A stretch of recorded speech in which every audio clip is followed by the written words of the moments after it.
నాగరాజు గారు వేసుకోండి.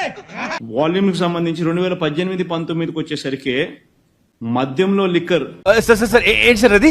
వాల్యూమ్ కి సంబంధించి 2018-19 వచ్చేసరికి మద్యంలో లిక్కర్ 3,84 కేసులు.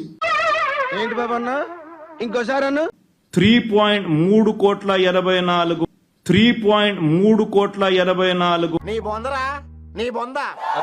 Chandrababu Naidu last year liquor 3.84 లక్షల కోట్లు, 3.84 కోట్ల కేసులు, 3.84 కోట్ల కేసులు, 3,84,00,000 కేసెస్ విక్రయిస్తే అర్థం పద్ధతులు అక్కడ మాట్లాడతావు నువ్వు. 2000